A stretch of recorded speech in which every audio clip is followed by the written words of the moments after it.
bagong taon. Amen. Tayo po lahat ay tumayo at magpasalamat sa ating mahal na Panginoon. Ama namin nasa langit na makapangyarihan sa lahat, pinupuri ka namin, sinasamba ka namin, Panginoon. Tinataas po namin sa inyo ngayong pangalan, Panginoon.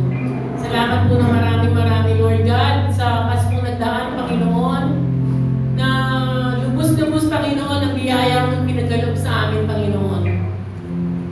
Hallelujah, Lord God, at nagpapasalamat po kami at naidaos po namin na masaya, masagana, at ikaw po ang naging sentro ng aming okasyon na Pasko, Lord God, sa taong ito, Panginoon. Maraming salamat, Lord, sa mga biyayang patuloy mong ipinagkaloob sa bawat isa sa amin, Panginoon. Salamat for the protections, O God, provisions, Panginoon. Sa lahat ng blessings, Panginoon, na natanggap namin ngayong taon na ito, Panginoon. Lahat pong ito ay nanggaling sa iyo, Panginoon. Salamat po ng marami sa aming po mga kalakasan, Panginoon. Sa mga pagkain po namin sa araw-araw, Panginoon. Sa mga kalakasan po ng aming mga katawan, Panginoon. Salamat ng maraming, O God. We praise your name, O God. We glorify your name, Panginoon. Hallelujah, Lord God. Nawa, Panginoon, bigyan niyo po kami ng maraming na masaganang Pasko, Panginoon, sa mga susunod na taon pa sa buhay namin, Panginoon. At patuloy niyo po ingatan ang bawat isa sa amin. Patuloy po ninyo, Panginoon, na ikaw ang aming ang aming itataas sa aming mga buhay, Panginoon. Ikaw lang po ang aming sasambahin, wala na pong iba, Panginoon. Salamat po ng marami, O God. Lord, tinatas po namin sa inyo ang araw na ito. Ang hapon na ito, Panginoon, sa aming gawain, Panginoon. Samahan niyo po kami mula umpisa hanggang wakas. Ikaw po ang siyang manguna sa amin, Lord God. Hipuin niyo po ang bawat puso ng bawat isa, Panginoon. Patuloy niyo po kami pagpalahin, patuloy niyo kami hipuin, Panginoon. Hallelujah, Lord. And let your Holy Spirit be upon this place, O God. Upon each and every one, O God, Panginoon. At Lord God, dalangin po namin sa inyo ang araw na ito, Panginoon. Itinatas din po namin sa inyo ang lahat po ng tatayo sa pulpito nito, Panginoon. Balutin niyo po sila ng banal ng Espiritu, O God. At Lord, ang magbibigay at magpapahayag ng salita sa oras na ito, Panginoon. Puspusin mo siya ng banal ng Espiritu, O God. At ang bawat salita na maririnig namin, Panginoon, ay maging pagpapala sa aming buhay, Panginoon. Salamat, Panginoon, ng maraming, Panginoon. Hindi po kami magsasawang magpasalamatan ka, Panginoon. Sapagkat hindi ka po nagsasawang pagpigilin kami, Panginoon. Hallelujah, Lord. Hallelujah, Jesus, Panginoon. Tinatas din po namin sa inyo, Lord, ang music ministry, Panginoon. Ng kanilang aawitin, Panginoon, ay maging kalugod-lugod sa inyo, Panginoon. Kaya hinigiling natin, Panginoon, sa oras na ito, ihanda mo po ang aming puso, Panginoon. Ihanda mo po ang aming mga talingan, aming buhay, Panginoon, sa pakikinig at pag-aaral ng iyong mga salita, Panginoon. Hallelujah, Lord God. Ganun din po ang aming tayo sinufering, O God. Nawa, Panginoon, ang bawat isa, Panginoon, ipunin mo at pagpapalahin mo, Lord, na makapagbigay sa iyo ng tithes and offering, O God. Upang sa ganon, Panginoon, madanasan din nila, Panginoon, ang pagbabalik mo sa kanila, Panginoon. Lord, salamat po ng marami, Lord. Narinig po, Panginoon, Lord. Hallelujah, Lord God. Ang aming tithes, Panginoon. Nawa maging pagpapala, Panginoon, sa kongregasyon na ito, Panginoon. At patuloy po kami nagpapasalamat, Panginoon. Patuloy po namin yung tataas, Panginoon, sapagkat, Lord, sinusustain niyo po, Panginoon, ang pangangailangan ng church na ito, Panginoon. Sa buong isang taon, Lord God, sinusustain niyo po, Panginoon, ang pagbabayad namin sa church na ito, Lord God. Patuloy niyo po pagpalain ng church na ito. Patuloy niyo po pagpalain ng bawat isa, O God. Salamat po ng maraming, Panginoon. Muli po namin pinabalik sa iyo at itinataas po namin ang iyong pangalan, Panginoon, sa matamis na pangalan namin, Panginoon, naman si Jesus. Amen.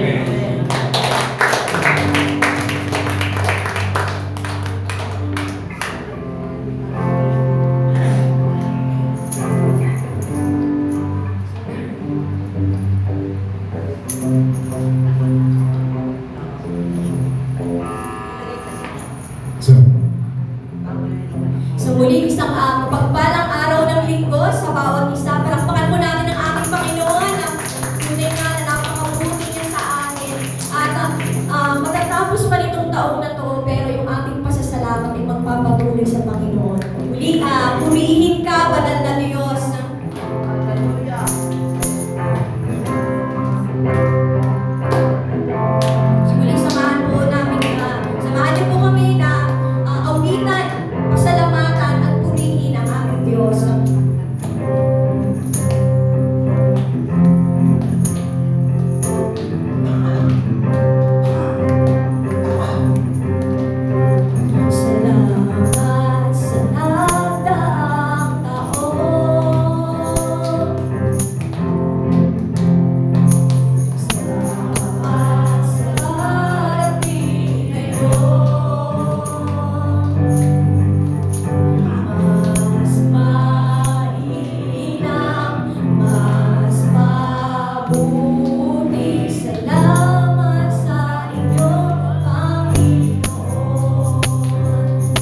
hanggang matibay ang iyong pangako, lakas at pag-asa ng aking puso. Hindi na mabilang pagkakataon, patunay ng katapatan mo. Sa dalamhati at sa kabiguan,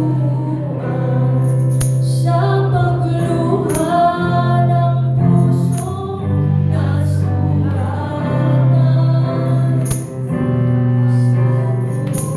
na iyong pinahihintulot ng salamat, O Panginoon, sa katugunan sa aking dalangin, sa kalakasan sa'yo nanggagaling, sa pagtuturo at pagtutubig mo sa aking salamat, O Panginoon. Ikaw ay mabuti, ikaw ay tapat, sa'yo ang papuri at pasasalamat.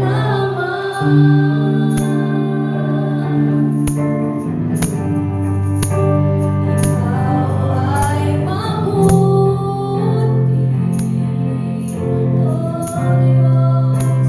Ikaw ay tapat, sa'yo ang papuri at pasasalamat.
Ilang araw na lang, magbabagong taon na, palakpakan natin ang Diyos. At sa isang buong taon tayo ay pinagpala. Punong-puno ng biyaya ang Panginoon sa atin. Minsan ay hindi natin ito mapansin dahil sa ating mga pinagdaraanan o ating mga pagsubok. Pero hindi lingid sa atin kung babalikan talaga natin ang isang buong taon ay higit pa sa inaasahan natin yung mga tinatanggap natin sa Panginoon. Minsan nga, yung mga bagay pa na hindi natin hinihingi. At may mga bagay din na sa una hindi natin maunawaan. Pero pagkatapos ay katulad ng mga pagsubok ay nagagawa nating ipagpasalamat sa Panginoon dahil na uunawaan natin kung bakit hinayaan ng Diyos na iparanas sa atin yung ating mga pinagdaanan itong nakaraang taon. So kung ikaw ay, sa tingin mo, ikaw ay mapalad sa isang buong taon ng 2025, palakpakan mo ang Panginoon. Muli, tayo ay tumayo, tayo ay mananalangin ng pasasalamat sa Panginoon.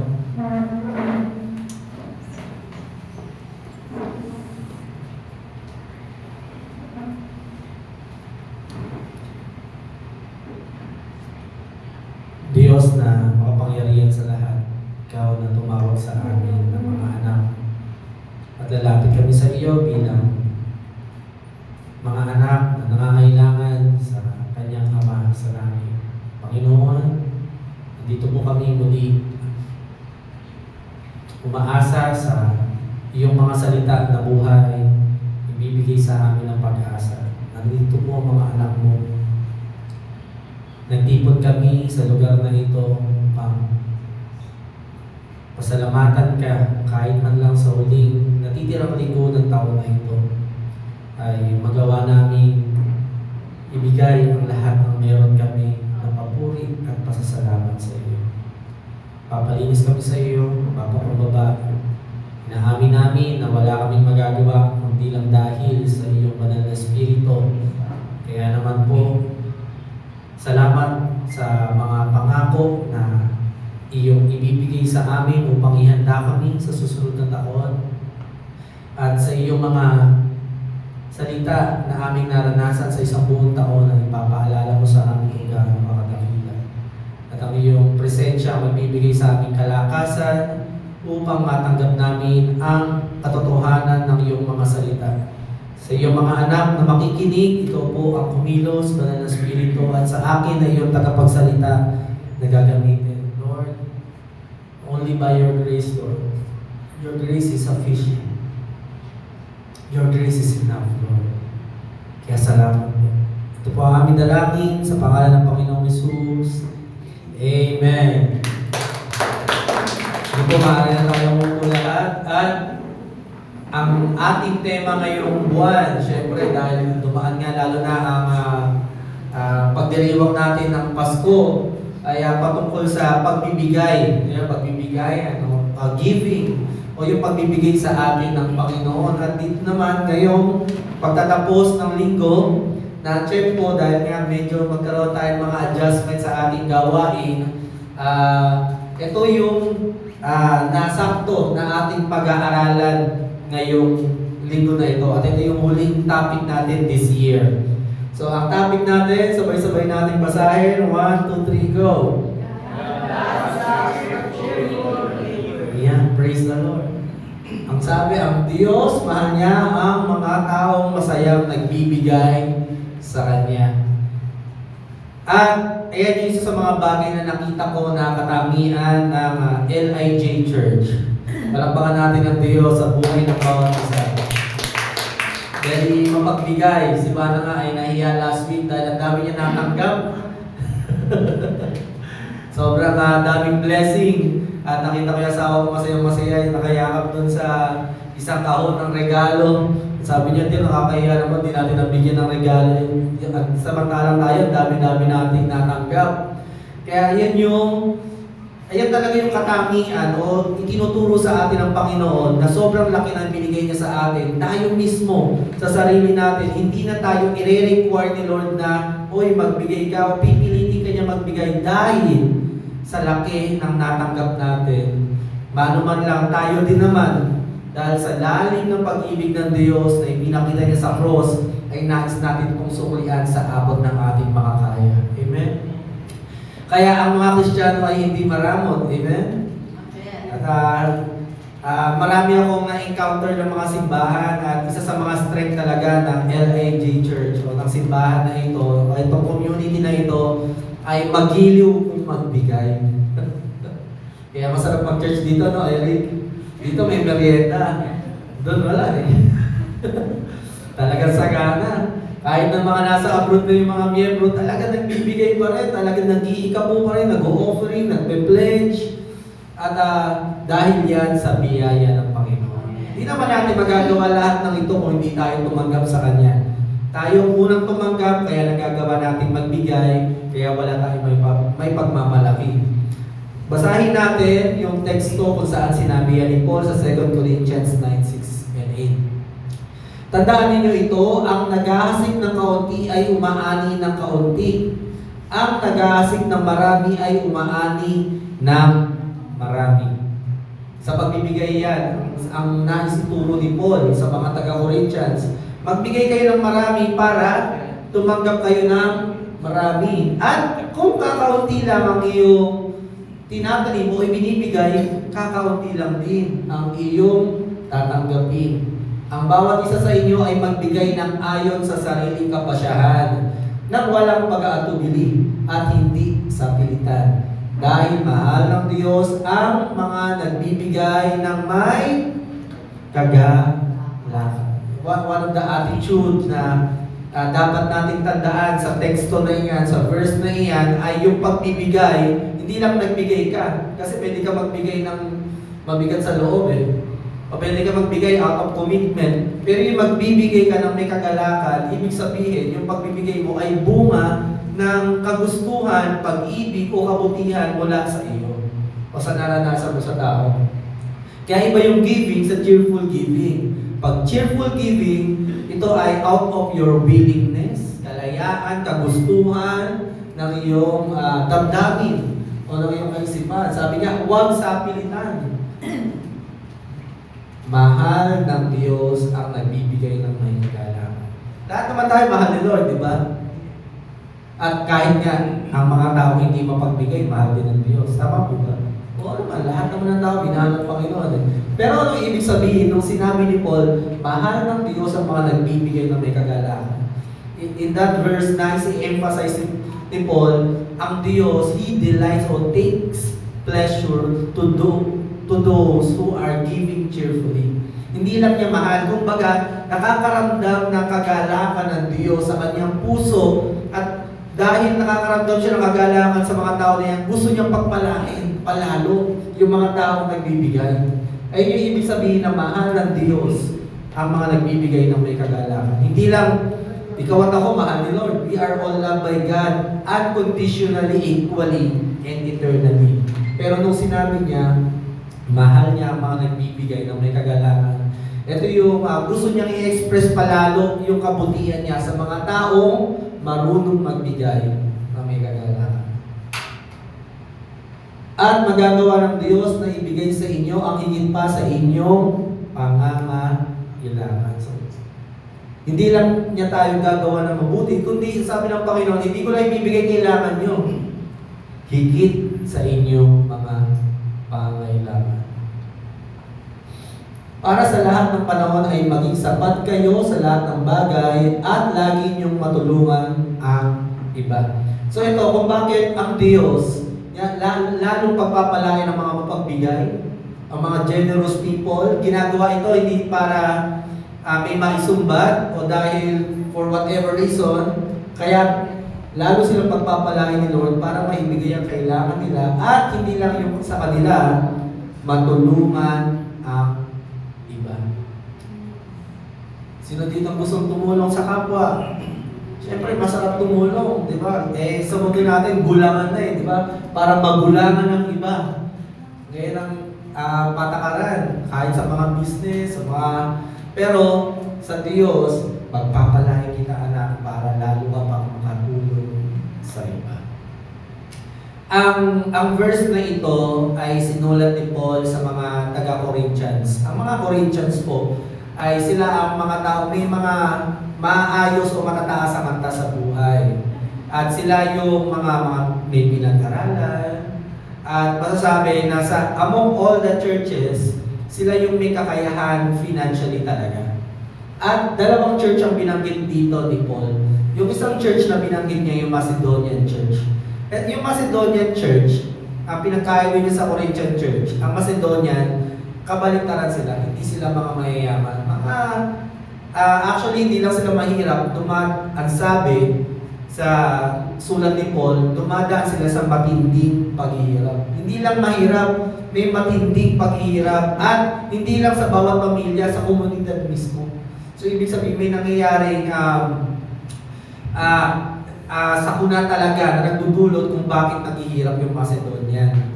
Pero, pinaalala sa kanila ni Paul, alam niyo mga taga-Corinthians, kayo yung nagturo sa mga Macedonian magbigay. Ngayon, dahil tinuruan niyo sila magbigay, yung tinuruan niyo, sobrang galing na rin magbigay. Alam niyo po kung paano magbigay ang Macedonian? Parang natalo nila yung nag-mentor sa kanila na Corinthian. Kahit na mahirap lang sila at dumadaan sa matinding kalamidad yung community nila, sabi ni Paul, huwag na kayo magbigay Macedonian kasi mahirap na ang kalagayan. Pero sabi ni Paul, hindi, sila pa yung nagpupumilit. Hindi, magbibigay kami. Gusto namin tumulong sa Jerusalem. Kaya sinulat to ni Paul sa mga taga-Corinto, kayo tinuruan niyo yung mga Macedonian magbigay.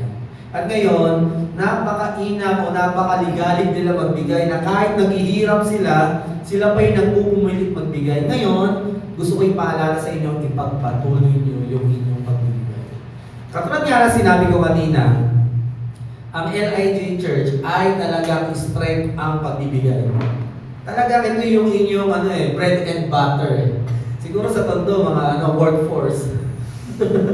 Marami kami yung gagawa. So kanya-kanya, alam niyo po sa mga churches marami iba't iba ang characteristic ng mga churches. Pero yun yung nakikita ko sa LIJ. And I believe na kaya ito yung mensaheng gustong ibigay ng Panginoon bago mag-start muli yung isang buong taon. Ay gusto pa niya tayong turuan na mas maging effective sa ating pagbibigay sa gawain ng Panginoon. Si Paul, kaya siya nanghihingi hindi para sa kanya. Ang talagang ang mission ni Paul, dahil missionary siya, yung mga makukuha ay dadalhin sa Jerusalem. Kasi nangangailangan ng Jerusalem at that time. At ayan yung ipinaalala ni Paul na kahit ngayon ay applicable pa rin sa atin. Natandaan natin yung mga bagay na yan. Pag nagkasing ka ng kaunti, kauntianin mo. Pag marami, marami.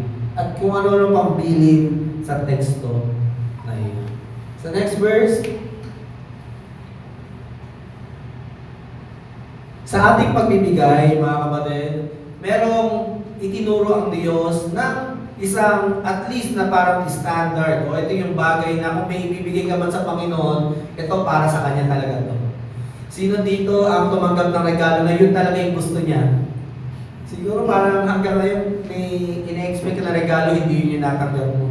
At salamat dahil yung chicharon na gusto kong mapanalunan nung last week, inabot na lang sa akin. O, session na tayo, ha? Akin na muna yun. Si Lord, ganun din. May mga bagay na gustong tanggapin ng Diyos mula sa atin. At sinabi ito sa Leviticus na holy. Pag sinabing holy, para sa Kanya. Halimbawa, meron tayo isang malaking pizza. At sa malaking pizza na yon ay meron doon na para kay Lord. Tapos, nung kumain na tayong lahat, yung para kay Lord ay kinain pa natin. Sa tingin nyo, pag dumating si Lord, ay, itabi nyo ako ng pizza dyan. Sa akin yung isa dyan, ha? O sige, Lord, kami bahala, itatabi namin. Pagdating ni Lord, wala siya na yung itinabi na, yung para sa Kanya kinain natin. Ayun yung word na holy. Pag sinabing holy, set apart. Para sa Kanya. Hindi para sa iyo. Kaya tayo pinagpapala ng Panginoon, hindi yun lahat para sa iyo. May mga bahagi doon na para sa Kanya lang talaga. Hindi lang sa tayo, din gano'n din sa ating buhay. Itong buhay natin, hindi naman talaga sa akin ito. Hiram lang sa Panginoon. Kaya nga tawag natin dito, banal. Our life is holy. So may mga bagay na tinatawag na holy. Pag sinabing holy, para sa Diyos. Kaya nga kahit yung mga Adventist, may tinatawag silang Holy Sabbath. Yung Saturday talaga sa paniniwala nila, yung para sa Panginoon niya, kahit anong mangyari, itataya namin lahat basta Sabado para sa Panginoon. Pero sabi naman ni Paul, hayaan na natin yung mga ganong tao, basta maglahat tayo ng isang araw para sa Kanya. At isa sa mga bagay na kung gusto mo malugod sa iyo ang Panginoon sa pagbibigay mo, meron siyang nire-require sa atin, o He really demanded and asked us to give to Him. Kung may ibibigay ka at gusto mo matuwa siya, I want to equip the church, gusto ko kayong matuto, tayong lahat ay lalo pang lumago sa ating pagbibigay. In Leviticus 27:30, sabi ng Panginoon, every tithe of the land, whether of the seed of the land or the fruit of the trees, is the Lord's, sa Kanya. It is holy to the Lord. Kanya yan, ang gagalaw niya. Parang pagkain sa refrigerator, kay bunso yan, wag mong kakainin yan. Dahil sa Kanya. At may sinabi ang Panginoon sa ating mga bagay na natatanggap sa buhay na ito, ang ikapuk o tinawag na ikasampu ay dapat sa Panginoon. Kasi madali naman magbigay eh. Kung ang ibibigay natin ay yung gusto lang natin ibigay. Di ba? Sa tingin ko, ang gusto ni Benedict, polo shirt. Pero binigay ko polo shirt na orange. Susuotin ko yung Benedict. Di ba? Pero yun yung gusto ko ibigay sa kanya. But kung tatanungin ko siguro si Benedict kung ano yung gusto niya, siguro, Pastor, pwede na sa akin iPhone 17 Pro Max. Ayun yung magpapasaya sa akin. Sa ayun yung kanyang preference. Pero it's not about preferences. Ito yung bagay na tinuturo sa atin ng Panginoon na kapag tayo ay magbibigay, merong itinuro sa atin ng Diyos sa pagbibigay ng ating ito. Tulad ng sinabi sa Leviticus 27:32, and every type of herds and flocks, every 10th animal of all that pass under the herdsman's staff shall be holy to the Lord. Sabi naman dito, kasi ang panahon ng negosyo, di ba, mga hayop, pastulan, sabi ng Diyos, yung tithe, yung ikasampung bahagi niya na, akin yan, huwag niyong gagalawin. Sa bansang Pilipinas, pag hindi ka nag-VAT o nagbigay ng tax, ang tawag sa'yo, magnanakaw, diba? Makukulong ka kapag hindi ka nagbigay ng tax. Tawag doon tax evasion.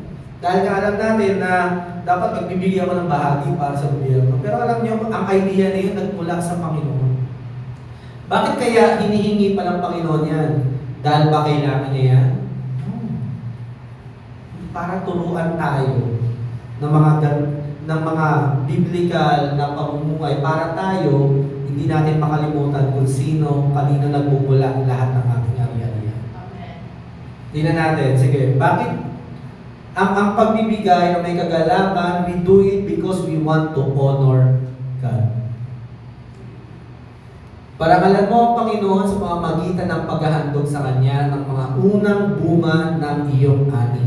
Kapag ginawa mo ito, mapupuno ng ani ang iyong bodega at aapaw ang inumin sa iyong sisidlan. So, sabi ng Panginoon sa Deuteronomy, hindi ako nagkakamali, ang Diyos ang nagbibigay sa atin ng kakayahan o kapasidad para yumaman. Yung lakas na meron tayo, talino, resources, at yung buhay nga natin na isang buong taon, pati yung mga tao sa paligid natin, mga situation na mga nangyari, lahat po yan galing sa Diyos. At ang hinihingi sa atin ng Panginoon is to honor Him. Kilalanin naman natin yung pinagmumulan ng ating mga blessing. Lalo na kung ikaw ay isang halimbawa, ikaw ay owner ng isang business o isa kang manager ng isang community ng mga employees. Diba? It is fair enough na kapag dumating na yung transaction sa mga businesses, diba, we honor yung kung sino yung may-ari, we honor kung sino yung ating mga mentor, supervisor, mga manager, at ito mga kapatid, ang Diyos ang nagsabi niya. Let's honor God through our giving. Kapag tayo ay nagbibigay, na itataas ang Panginoon sa ating mga buhay. Amen? May dalawang tao tayong gamiting example. Nung una, yung napanood ko yung vlog ng mga Diskaya. Sila na naman. Napanood ko sabi din ng Diskaya, kaya po kami yumaman dahil dito sa mga swerte na ito. Napanood mo niya yung video na yun? Na meron silang malaking golden Buddha ba yun? Basta marami silang mga feng shui. So kaya sila yumayaman. Ngayon magbabagong taon na, baka magandang reminder din sa atin ito. Ngayon, yung mga tao, ganun pala kaya yumaman yung mga Diskaya, maggaganon na rin ako. O ngayon, nakulong yung Diskaya, maggaganon ka rin ba? Para kayo na, hindi pala swerte yan. Tama po ba mga kapatid? What if they just do the right thing and just honor God? Hindi ba sila pagpapalay ng Panginoon? Then, another character, ito mga mainstream din. Kung napanood nyo yung mga interview sa Tony Talks and with regards sa mga artista, mga nagtatagumpay, ng mga Kristiyano, sabi nila, almost all of them, sinasabi nila na dahil sa aking pag-iikapon o pagtatimes, pinagpapala ako ng Panginoon. Sino pipiliin natin, di ba, na example? Sa mundo, nung una, nung hindi pa nahuhuli yung mga yung pagnanakaw, parang gusto namin gayahin, di ba? Pero I tell you kapatid, ang gayahin natin yung mga taong tapat na naglingkod sa Panginoon at kung paano nila natanggap yung mga biyaya nila sa Panginoon. And sabi nga, yung isang malaking statue daw doon, parang million, yung golden Buddha ng mga Diskaya, di ba? O ngayon, naligtas ba sila ng feng shui nila? Di ba? Hindi. Pero yung mga taong nagtatapat sa Panginoon, ibinibigay yung bahagi na yon para sa Panginoon. Hindi lang material meron sila. They also have peace in their hearts. At maayos yung kanilang mga buhay, puno-puno, nakagalakan yung kanilang mga puso. Dahil alam nila na una, nalulugod sa kanilang Panginoon at sa kanilang pagiging tapat ay wala silang kailangang katakutan. So sana pasukin natin itong taon na ito na baon-baon yung ating pagbibigay ay nagbibigay karangalan sa ating Diyos. At kapag ginawa natin yun, ang sabi ng Panginoon, mapupuno ng ani ang iyong mga bodega. Pastor, sigurado ba yan? That's true. That's the word of God. At maraming, syempre, with all the testimony, hindi naman tayo nag-uutak materialism dito. Pero, all blessings comes from the Lord. Kahit mga material blessing na yan. Pero mas maiging, masubukan na lang natin yung Panginoon. Kesa yung, subukan nga natin yung nakita ko dun sa mga pagano Yumaman sila dahil dun Pero kapatid may kapalit no? Sa una, parang kumakabig Uy, swerte nga Ngayon, sabi nga nila, walang Pasko-Pasko, nasa kulungan. Kaya mas maigi na lang, sundin natin yung paraan ng Panginoon. 2026, sino dito gusto magtagumpay? Parang it's an obvious question, di ba? Lahat tayo, amen? Amen! Pero, sabi nga ng pastor na narinig ko, ang Diyos gusto tayo pagpalain. Kaso nga lang, hindi natin matanggap yung mga pagpapala dahil hindi natin sinusunod yung kalooban niya. Okay. Kapatid, kung nais mong maranasan yan, syempre, may first part. Parangalan mo ang Diyos sa iyong ari-ari. Next. Giving out of love. Of course, yan naman talaga yung pinaka dahilan kung bakit tayo nagbibigay. 1 Corinthians 13 verse 3, if I give away all I have, and if I deliver up my body to be burned, but have not love, I gain nothing. Dito, sabi rin ni Paul yan, kahit ibigay mo ang lahat, sunugin ka ng buhay, ibigay mo yan, pero walang pag-ibig, wala rin kabuuan. Sa ating pagbibigay, kapatid, dito, mere commitment lang. Kaya kapag parang, ano ba yun, ako nagtatouch yung isa kong kapatid, hindi. Tapos parang nakakaramdam tayo ng bitterness. We just give.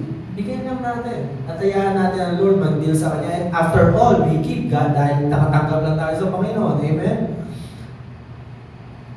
Magbigay lang tayo ng dahil mahal natin ang Diyos. And there are times talagang we are being challenged, di ba? And that's good, di ba? Tayo naman na parang nag-grow pa lang sa pagbibigay, tanggapin din naman natin, di ba? Yung paalala o yung encouragement ng ating mga kapatid. Pero tayo naman na nakagagawa nito at talagang very hinubog na ng Panginoon sa pagbibigay, lalo na ng ikabuo natin. Remember, we are doing it out of love. Mahal lang natin ang Panginoon. Salamat dahil tumanggap tayo ng mga maraming biyaya sa ating Panginoon. Amen? Kaya sabi nga, kahit pa ibigay mo lahat, ang katawan mo, sunugin ka ng buhay, pero ginawa mo ng hindi dahil sa pag-ibig, nasayang na. Walang kabuuan. So, church, next year, ipagpapatuloy natin ang pagbibigay. Amen? Hindi lang syempre ng ating mga tithes and offering, kundi ng ating mga buhay, ng ating mga panahon at oras, lakas. Because everything belongs to God. All glory belongs to God. Next. Cheerful giving. Doon sa verse na binasa natin, may first part. Sabi dito, each one must. Di ba? Sabi ni Paul, minsan inisip natin, ano ba yan, sa sulat ni Paul, kung taga-Corinthian church ka, parang ma-feel mo na parang pinipilit ata kami ni Paul na magbigay. No. Sabi niya, each one must give as he has decided in his heart. So, ibig sabihin, lahat tayo, wala dito na hindi ako giver yaman lang yung giver magbigay. Ang sabi ni Lord, each one, lahat tayo, bawat isa sa atin ay dapat magbigay. Pero, hindi lang magbigay dahil pinipilit ka. It's decided in his heart. Lahat tayo, kailangan matuto na, ay hindi, alam mo ito si Irish giver to eh. Ako hindi ako giver. Ano lang ako, receiver. Ganda ng give eh, no? Pero hindi pwede gano'n. Sabi ng Panginoon, kung tunay na tayo ay tumanggap, ang mga taong tumanggap, matututong magbigay. Ang taong nakaranas ang pag-ibig ng Diyos, matututo din magmahal ng iba at magbigay. So sabi dito, he has decided in his heart, not reluctantly, hindi yun nabibigla ka, or under compulsion na parang may napanood nga ako no, na isang gawain tapos parang may mag-asawa na walang matitirahan, ganyan, sabi ng pastor, tara, magbigay tayo. So, I don't know kung anong tawag doon eh, pastor, yung nagbibigay sa altar. So, nagbibigay sila ng kanilang mga offering. Pero ayaw ni Lord ng parang out of compulsion. Ang sabi nga sa Psalms, when I enter the courts of God or the temple of the Lord, magdadala ako ng offering. Ibig sabihin, bago ka pa pumunta ng church, may dala-dala ka na hindi problema na parang ang dala-dala mo, may dala ka sa puso mong pasasalamat sa Panginoon. Yung hinanda mo talaga, hindi yung mabibigla ka na, ay, ito yung ibibigay ko out of compassion, pero ang gusto ng Panginoon, not reluctantly or out of compassion. Because God loves a cheerful giver. So LIJ Church, tayo, mga kapatid ko sa pananampalataya, it's a beautiful thing na bago tayo pumunta ng simbahan, na may dala na tayo sa Panginoon na parang ito ang aking offering sa Lord. O kaya naman, merong mga biruan noon na narinig ko, na kinakapa yung bulsa nila, na dalawang papel, alam niya kung alin dito yung kung ano yung mabunod ko, yun yung offering ko. Nabunod niya, 500 ako mali. Pati ako, Mali. Hindi to will ni Lord. Diba? Not out of compulsion. Hindi yung napipilitan na para hindi pinag-isipan, kundi yung pinagdesisyonan sa iyong puso. Diba? Iniisip mo gaano mahal ang Panginoon. And lastly, ito po yung magiging motivation natin.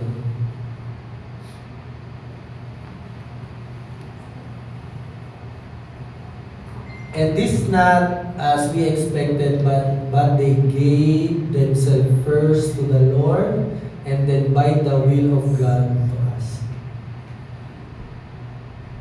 Magagawa lang nating ibigay yung ating gapo, offering, and if we are, may challenge tayo sa ganung pagbibigay. Ang sabi ni Paul sa mga taga-Corinthians, bakit napaka-giver ng mga Macedonian kahit mahirap lang sila? Una daw, ibinigay ng mga taga-Macedonian yung kanilang buhay, yung puso sa Panginoon. Bago nila magawang ibigay yung buhay nila sa iba. Pero, if you're going to think, comparing Macedonian Church and Corinthian Church, yung Macedonian ba, maipagmamalaki nila na sila ang giver? Of course, hindi. Dahil, nagagawa lang natin magmahal dahil siya unang umibig sa atin. Kaya nagagawa natin magmahal. Kaya nagagawa ng Macedonian na ibigay kung ano yung naibigay nila ng panahon na yun, na kahit naghihirap na sila, ay dahil unang ibinigay nila yung buhay nila sa Panginoon. At kapatid, may this be a reminder to us na sa pagpasok ng bagong taon, kung may mga bagay pa na hinihingi sa atin ang Diyos at hindi natin mabitawan, be fully invested sa pag-ibig sa ng Diyos. Isipin mo kung gaano ka minahal ng Diyos. Dahil wala kang makukuha motivation eh. Wala kang makukuha dahilan para magbigay, maliban na lang sa maalala mo kung ano yung natanggap mo sa Panginoon. Kaya tayo mga Kristiyano, giver tayo talaga. Kahit nga sinasaktan na tayo, di ba? Ano sinusukli natin? Kabutihan. Kahit even though we are being betrayed, ano sinusukli natin? Sinusukli natin goodwill. Pag-ibig. Kaya nga sabi ng Diyos nung sinabi niya na overcome evil with goodness, hindi yun yung parang bahala kayo, basta suklian nyo na mabuti yung masama. Hindi, sinabi yun ng Diyos sa atin dahil alam niya kaya nung suklian ng mabuti ang masama dahil tumanggap ka lang din ng kabutihan mula sa akin. Kung titignan mo yung tao para gawa ng mabuti, o parang wala kang makikitang dahilan para gawan siya ng mabuti. Pero kung titignan natin yung Diyos, kung paano tayo tumanggap sa Kanya, doon tayo makakakuha ng dahilan para magbigay. Lastly, sa verse na ito, each of you must bring a gift in proportion to the way the Lord your God has blessed you. Baka na-miss out natin ang ibig ko. Lahat tayo, each of you must bring a gift in proportion to the way the Lord your God has blessed you. Pinapaalala sa atin ng Panginoon, dito natin makikita talaga, the way you give is the way how you receive from the Lord. Kaya magtataka tayo, bakit may mga tao sobrang mapagbigay, di ba? Kahit sasaktan na, nahihirapan na, bigay pa rin ang bigay. Parang, ganyan naman ginagawa sa'yo. Tapos, ang ang isusukli mo pa, patawarin niya, mahalin, ipag-pray. Kaya minsan sa panahon natin, tawag yan, napaka-toxic na. Kaya mo naman siya maghirap. Diba? Pero, kasi kapag tumitingin tayo sa Diyos, nagagawa natin, kahit na gano'n yung nararanasan natin, dahil hindi natin tinitingnan kung ano yung maling treatment sa atin. Tinitingnan natin na yung maling treatment natin sa Lord, pero anong treatment ang ibinigay sa atin ng Panginoon? For God so loved the world that He gave His only begotten Son, that whoever believes in Him shall not perish but have everlasting life. Tayo, hindi tayo gumawa ng mabuti sa Panginoon, pero sa kabila ng iyon, anong ibinigay sa iyo at sa akin ng Panginoon? Kaya dito sa ating conclusion sa verse na ito, huwag na kayong magulat kung may mga Kristiyano na parang napakabait naman ang Kristiyano na ito. Bakit nagagawa mo kong mahalin? Bakit nagagawa mo kong gawa ng kabutihan sa kabila ng lahat? Dahil yung mga tao na yan, nakikita nila kung ano yung natanggap nila sa Diyos. At kung ano yung natanggap nila sa Panginoon, yun din yung naibibigay nila sa kanilang kapwa. And we admire many believers na parang nila nagagawa maglingkod sa Panginoon for many years. At sa kabila ng mga mistreatment, sa kabila ng mga circumstances, situations, pwede ka namang umayaw na lang, pero nagpapatuloy pa rin.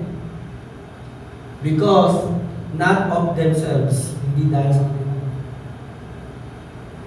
Kaya I have many people who I really admire pagdating sa faith. Nagtataka ako hanggang ngayon nagwa-wonder ako paano nila nagagawa maglingkod sa Panginoon. It's because it's the proportion of how they see that the Lord has blessed them. Kapag nakakalimutan na natin kung ano yung natanggap natin, mawawala na tayo ng gana magbigay. O hindi tayo lalago sa ating pagbibigay. At syempre, ang ating spiritual mother naman talaga dito ay si Pastora Terer. Diba? Ang ating pastora in this church. Diba? Most of you siguro alam yung mga pinagdaanan niya sa ministry, lalo na sila sister. Sino po pinakamatagal dito nakasama yung pastora? Alam na, pero nandyan pa rin. Naglilingkod sa Panginoon. Why? Not because si pastora ay mas mabait kaysa sa ating lahat, but because of the grace of God na nakita niya. At ganun din sa iyo, kapatid. Kaya katapos ng Christmas, nagbibigayan pa rin kayo. Kaya na, at hindi lang natatapos yung pagbibigayan natin tuwing Christmas, kundi every Sunday, we give each other's time. Binibigay natin yung effort, yung lakas. Kaya nung nandun pa sa Revelation, napapahanga ako ng mga senior, umaakit ng 4th floor para lang mag-serve sa Panginoon. Ngayon, medyo may elevator na. Pero, nakikita mo na you can give, di ba? You can give your tithes and offering, pero iba kapag ang tao, binigay yung buhay niya sa Panginoon.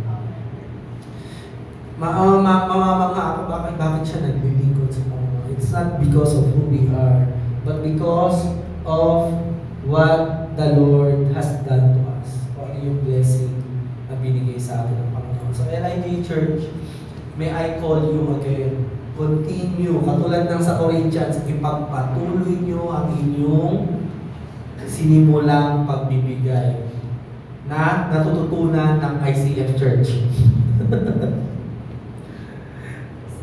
Ipagpatuloy natin, at hindi lang ipagpatuloy, patuloy tayong lumago sa ating pagbibigay sa Panginoon. At no wonder na this 2026 ay lalong pagpapalain ng LIJ Church. Amen? Baka di na tayo mangupahan. Bumili na lang tayo ng isang lupa. Kasi nga, mapagbigay, di ba? Sabi ng Panginoon, pag nagbibigay ka, pupunuin ng Diyos ang iyong sisimula. Tayo po tayo lahat, and I can feel that the Lord wants to bless you. I want to pray a prayer of blessing to each one of us.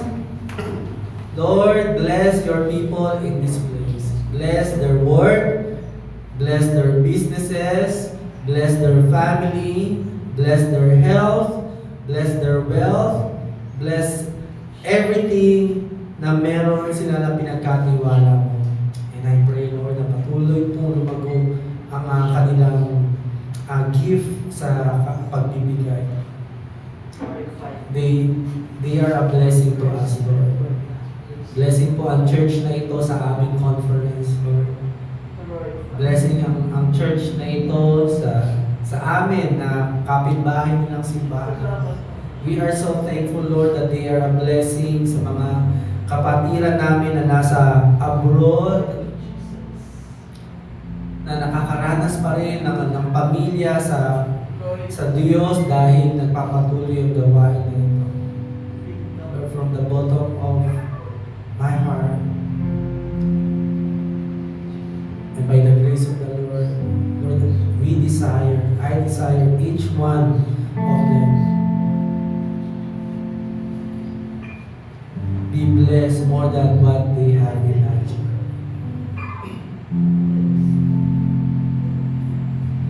We hope in this coming year of 2026, we will not cling to the lucky charm of this world, to the ways of this world. We will not trust in man, but we will trust in the Lord with all our hearts. We will trust in your ways. We will trust on the way how you taught us to give first our life and everything that is in us. Lord, for the whole 2025, we want to express our love to you with all our hearts, with all our mind, with all our soul and strength. Lord, we love you so much. Salamat po, Panginoon.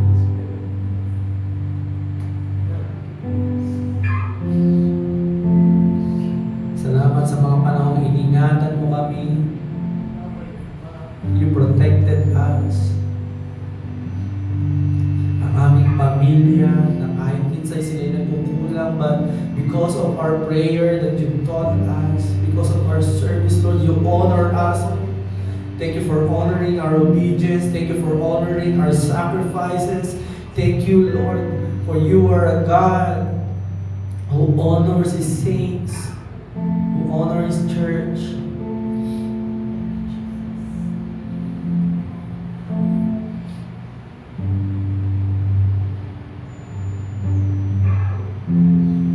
Praise your name, God. Salamat dahil itong taon na ito, may mga natanggap kami na hindi namin matatanggap sa ibang taon kundi sa taon lang na ito. And we believe you have something great as well na nakahanda sa isang susunod na buong taon. And we are ready, God. Remove every hindrances, every shadowing of the enemy that tries to put fear into our hearts. We have a bright future in the Lord. Sasamahan mo uli kami. You will guide us, Lord. You will protect us like a sheep.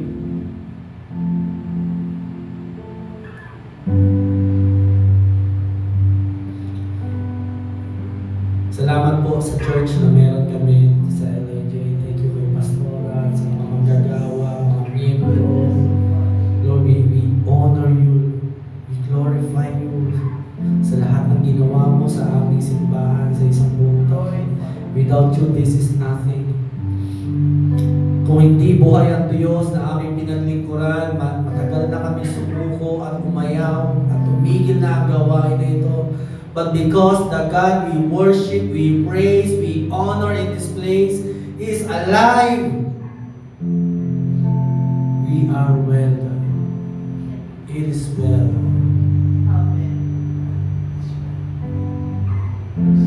And may the spirit of giving by the grace of the Holy Spirit be more fruitful in our lives.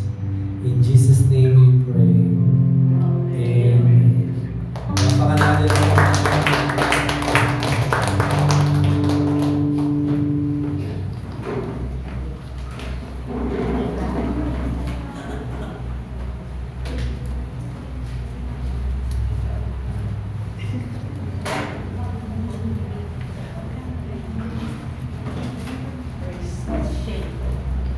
Praise God. Let's give your tithes and offering with the love of our heart. Amen. Mga kapatid, it's not too late. Let's start 2026 being a cheerful giver. Panginoon, lagi mo lang din. Kaya nga po, narinig ko po ito sa isang pastor na sabi, we are a steward kung ano ang meron tayo. Saan kung ano yung, pag naisip mo yung sabing steward, nakapag-ingat lang tayo. Kasi minsan pag ganyan, naisip mo, ganito ka lang yung pera mo sa bangko. Pero hindi sa akin ito sa Panginoon. And it's always easy to give. Sa sweldo, pag sinabi mo, akin to, nag-asusin ko lahat. Hindi. Dahil yan ay sa Panginoon. Hindi lamang po sa tithes and offering nangungusap ang pera. Ngunit sa ating time, everything we have and everything we will have is God. Kaya po pag yun ang nasa mentality mo, Lord, ito ay sa'yo. Kaya dapat ko lang ibigay ang para sa'yo. Tayo pong lahat ay manalangin. Ama, Amang Diyos, tunay nga po na napakabuti mo, Lord God. Napakaganda, Panginoon, na ipinapaalala mo sa amin na ang lahat ay sa iyo. Kahit ang aming buhay, ang aming bawat oras, kalakasan, ang aming pamilya, ang aming trabaho, lagi namin maunawaan na lagi magpasalamat. Ang aming mga trabaho, Ama, na pinagkukunan namin ng source, mga business, allowances, kung ano ang ibinibigay namin sa iyo. Maraming salamat. Pagkat ito'y pag-aari mo, Ama. Inaalala namin ang aming mga company, Ama, na ikaw magpala, na patuloy kaming magkaroon ng trabaho ng maayos. Ang lahat na aming tinatanggap ay nagmula sa iyo. Kaya kami ay laging mapagkumbaba ng papasalamat sa iyo. Patuloy mong turuan ang bawat isa. Yes, Lord, to give with love. Sapagkat ikaw, Ama, ang aming sinasamba, sambahin ka namin kung ano ang meron kami. At kung ano pa ang ibibigay mo, lagi namin maalala na ibigay ang para sa iyo. Salamat, Panginoon, for everything, Lord God. Sa iyo ang papuri, pasasalamat at pagsamba sa pangalan ni Jesus. Amen. Amen.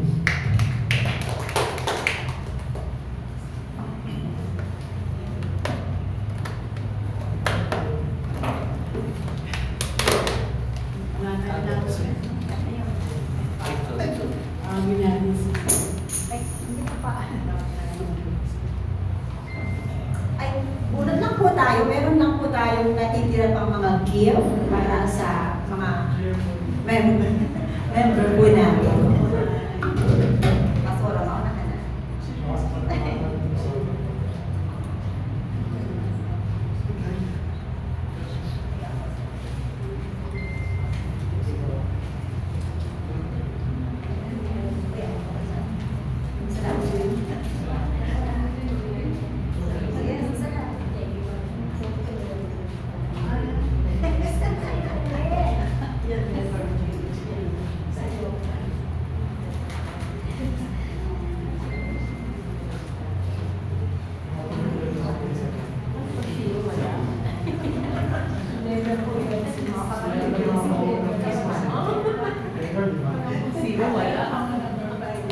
Ito, shade sigurado.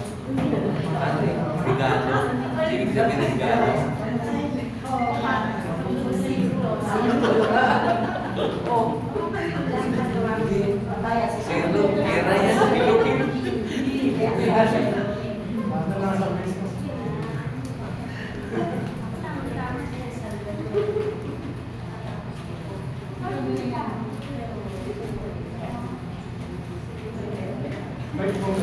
Letter J.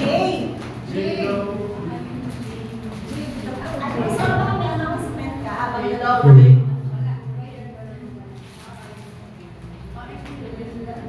Letter B. B. Letter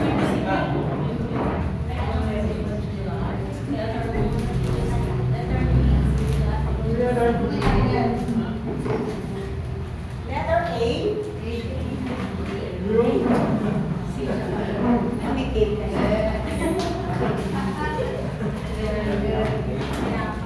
Letter L.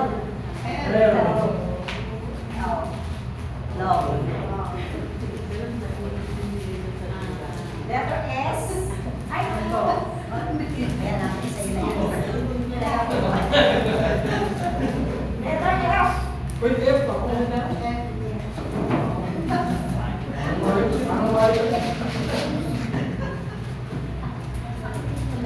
I. Letter I.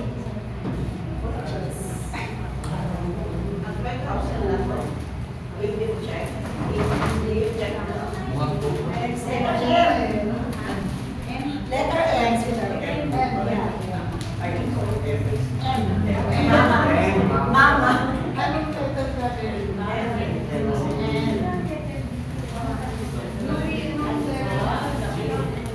E. Letter E.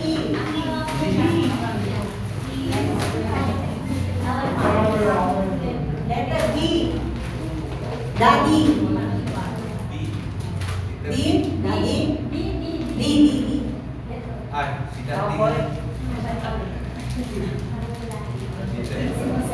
Letter R.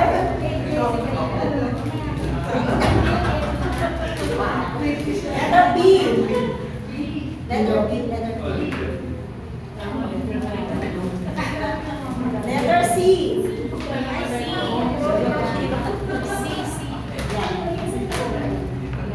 Letter L.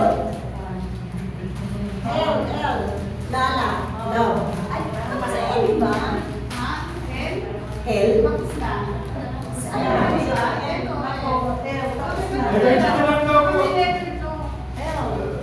Letter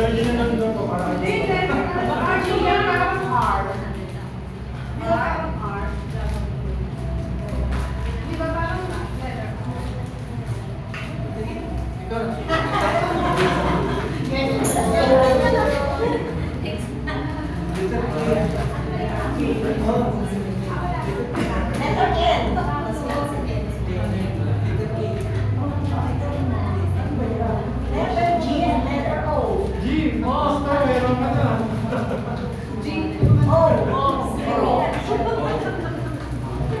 Next. H. Letter H. Letter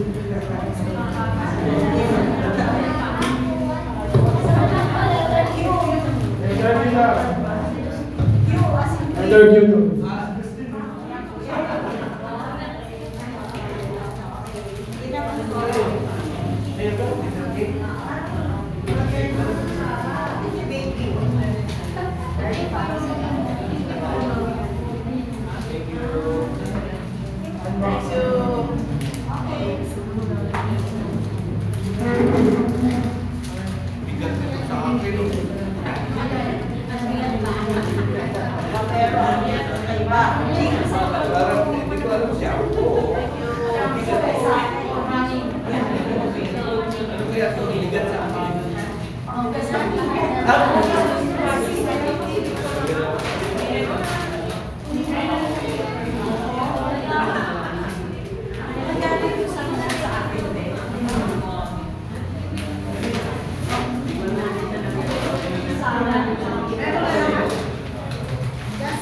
napakabuti mo sa amin, Panginoon.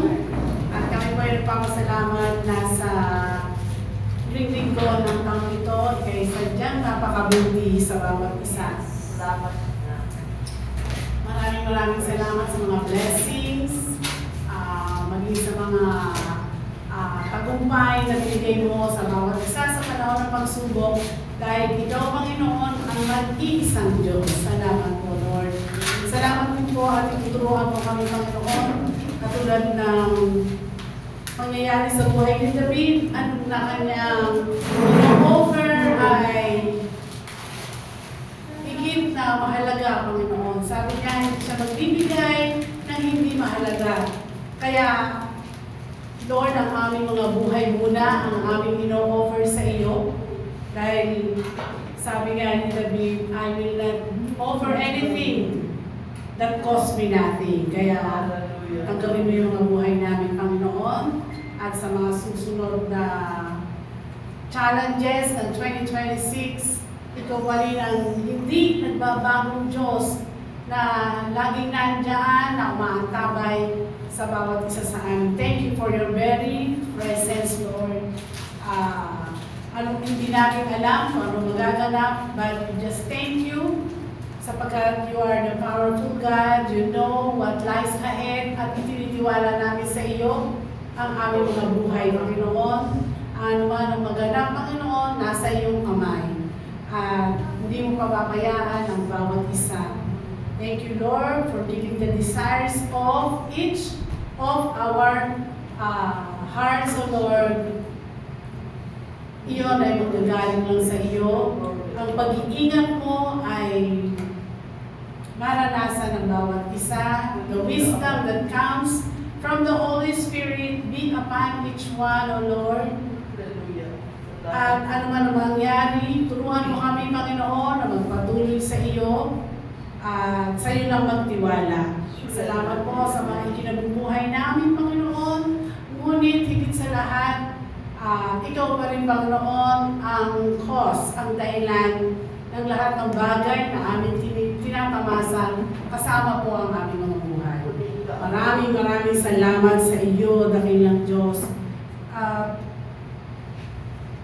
Pagpalain mo po ang bawat isa sa panahon 2026. Muli namin mararanasan ang pagpapala mo, ang kapangyarihan mo, at ang iyong himala sa aming mga buhay. Kaya mga kapatid kay Kristo, ang pag-ibig ng Diyos, ang biyaya ng Panginoong Yesus, at ang pagkikibisa ng Espiritu Santo ay sa ating lahat. Lahat tayo magsabi ng Amen.